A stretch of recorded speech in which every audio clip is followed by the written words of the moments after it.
The year was 1812. 600,000 soldiers marched into the frozen heart of Russia under Napoleon's command.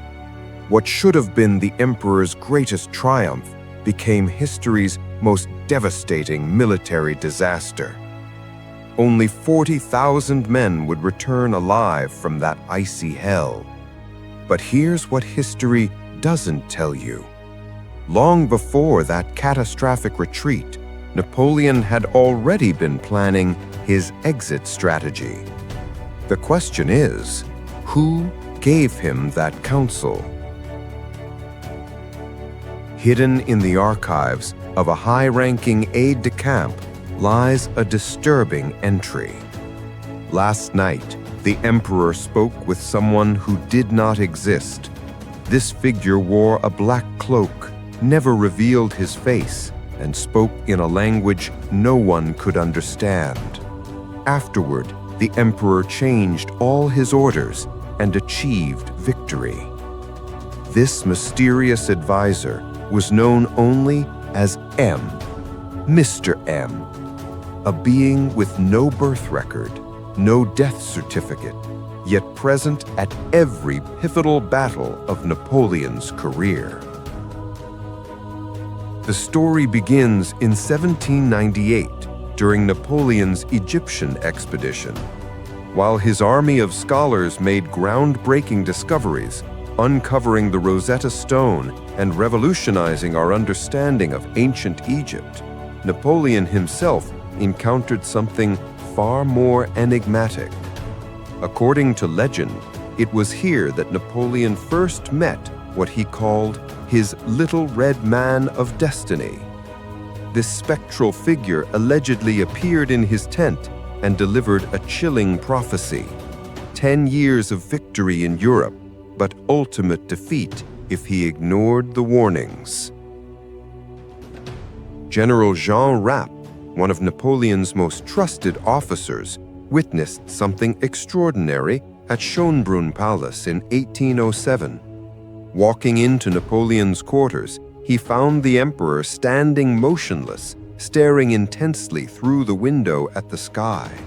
When Rapp made a sound, Napoleon gripped his arm excitedly and asked, "Do you see the red star of destiny? It has never abandoned me and often appears to me in the form of a man dressed in red." But who or what was this mysterious counselor? Some believe M wasn't human at all, but a supernatural entity summoned through ancient Egyptian rituals that Napoleon had discovered during his campaign. During the Egyptian expedition, French scholars had uncovered not just archaeological treasures, but supposedly mystical texts as well, including references to summoning commanders from the future. Modern researchers propose more earthly explanations. Could M have been a double agent, trained by early intelligence networks and possessing remarkable predictive abilities?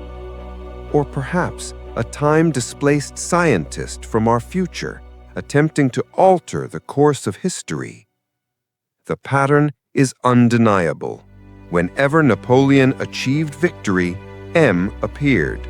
Whenever he faced defeat, the phantom vanished. After the Battle of Wagram in 1809, the Red Man delivered his most crucial warning. Napoleon's counselor of state, Louis-Mathieu Molé, reported in a sworn affidavit that the entity cautioned against invading Russia and urged the emperor to seek peace in Europe. The prediction was terrifyingly accurate.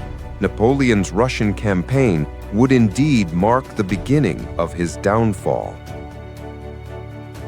At Fontainebleau in 1814, the Red Man made his final appearance, warning Napoleon he had 3 months left in power.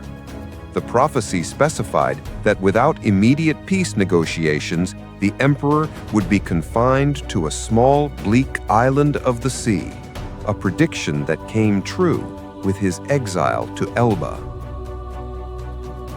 Then, came Waterloo.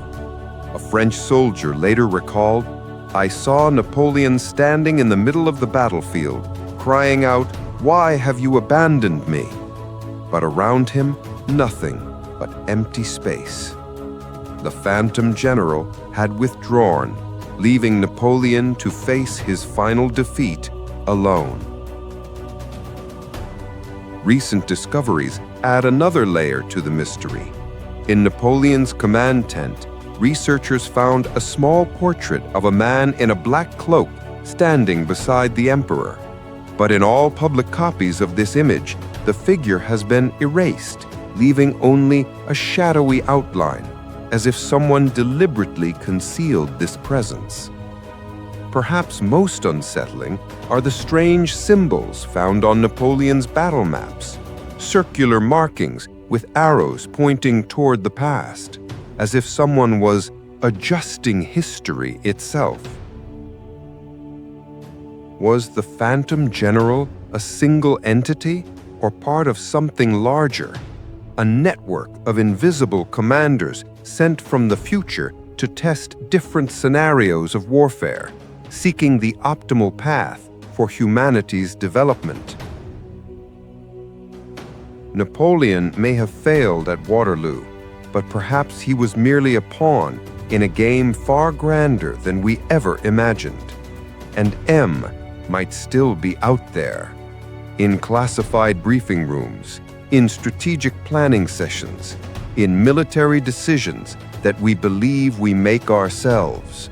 Because sometimes history isn't written by generals, but by those who stand behind them, invisible architects of destiny, whose true names we may never know.